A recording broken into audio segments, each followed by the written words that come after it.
Welcome back. In this video, we're going to talk about variable addresses and how we can store addresses of variables in other very special types of variables called pointers. We'll learn how we can get a variable's address so that we can store it in a pointer. Let's get started. Now, when you're running a program, your variables and functions take up space in physical memory. All of your variables require some memory in the hardware. That memory exists in a particular location, and each memory location has its own address. Now, say you have a variable of type float called damage. Now, this float variable exists somewhere on the memory.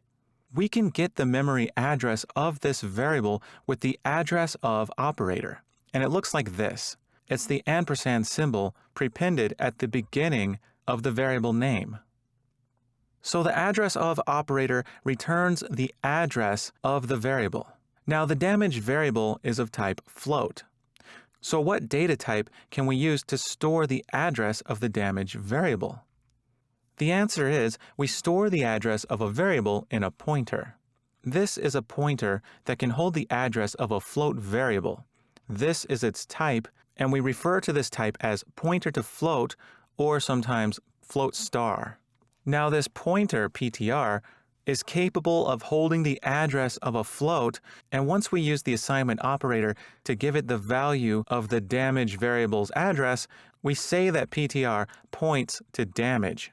Now let's say we have this float variable called damage, and we create a pointer to float variable and store the address in that pointer. We can access that damage variable through the PTR pointer. We do this by dereferencing the pointer. And we dereference the pointer by prepending its name with the dereference operator. This returns the actual variable that the pointer is pointing to. So we use the dereference operator to access the variable pointed to by a pointer. Now let's say we have an instance of the enemy class called Goblin, and Goblin has a variable of type pointer to character called target. Now we would initialize this member variable with the address of a character instance. Say we have one called Knight, and we can get its address with the address of operator and use the assignment operator to assign that address to the target variable. Now, accessing the pointer through the Goblin class with the dot operator will simply yield the address to the Knight. To actually access the Knight character, we'd need to use the dereference operator like this. But what if we'd like to call a function on that character? Well, we'd have to wrap this in parentheses, then we could use the dot operator on this quantity and then call the function that we need to access on the character instance. But this is a nightmare of syntax, and it looks ugly and complicated. So there exists a special operator that is a shortcut to doing this. It's called the arrow operator, and it looks like this. Using the arrow operator on a pointer allows us to access members and methods on the pointed to object. So if we have a pointer to a character, we can access the character's getWorldPause function by use of the arrow operator. So why would we want to use pointers? Well, let's say we have a character called Knight, and it starts off with a WorldPause of 00. And we also have an enemy called Goblin, and let's say the Goblin has a character variable called target. Now we can use the assignment operator to take our Knight and assign its value to the target variable. But this merely creates a copy of the Knight object, so Goblin's target variable holds a completely different instance of the character class. It's a copy.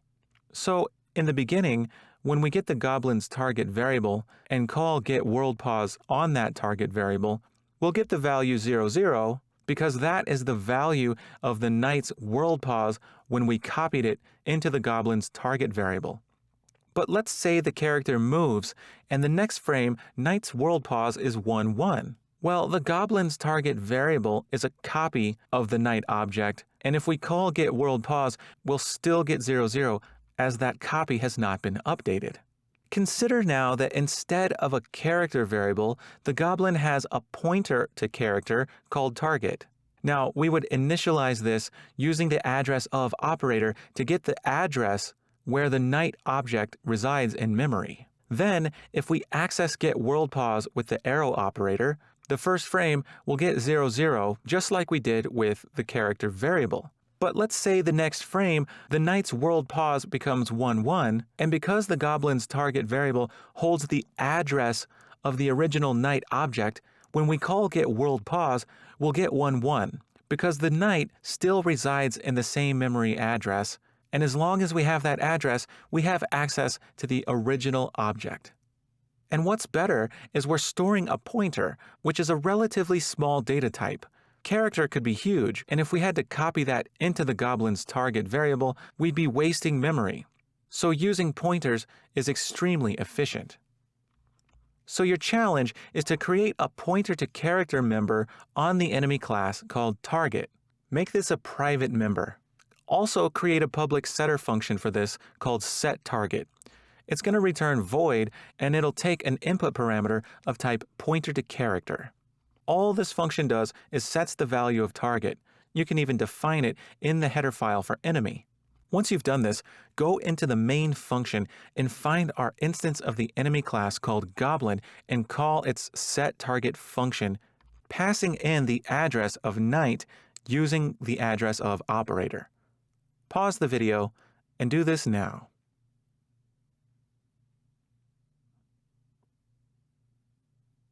So here we are in the enemy header file.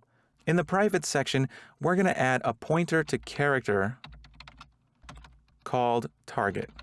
Now we're going to include the character header, so include character.h. Now we'll also create a public setter for this.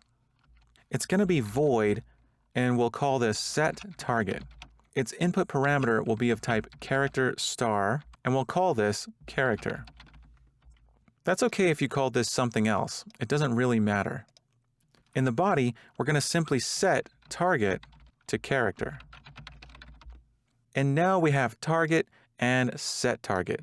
Now we must call this in the main function. So just after we've created the goblin instance, we're going to call its setTarget method. So goblin.setTarget, and we're going to pass in the address of knight. So address of operator, knight. Now, if we go ahead and hit run and start debugging, then we'll see that we're met with errors. And if we click show errors, we'll see redefinition of class character. This is that same error we got when we created the base character class. Now, kudos if you remembered how to fix this. And if you didn't, that's fine. We're going to fix it now. You see, what's happening is we're including the character header file in the enemy header file. And that means in the main function up here at the top, we've already included character once, defining the character class.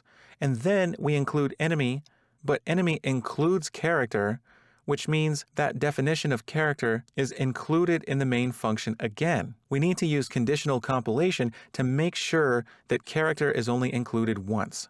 So here in character.h, before we've done anything, we're going to do an if in def. So pound if in def, and this can be called character in all caps underscore h, and then we'll simply define this symbol. So pound define character underscore h. Next, we need to put an end if at the very end, so we'll do pound end if. Remember, this is like a very special type of if statement that happens before the program gets run. What it says is, if this symbol is not defined, which at first it's not, then define this symbol, and then we'll include all this code. But the next time this header file is included, we'll hit this if statement and check to see if character underscore h has not been defined, which this time it has, so we'll totally skip this body and the header will not be included again. Now let's hit run and start debugging. And our program runs as expected. Perfect. So in summary, we've learned about variable addresses and how the address of operator allows us to get the address of a particular variable. We also learned that these addresses are stored in very special types of variables called pointers. We learned that the dereference operator allows us to access the variable that's being pointed to by the pointer. And the arrow operator is a special sort of syntax that allows us to access members and methods of a pointed to object through its pointer. We added a character star member called target to the enemy class, and then we set that in the main function. So now the enemy has a pointer that holds the address of the character object called knight. Awesome job. We'll see you in the next video.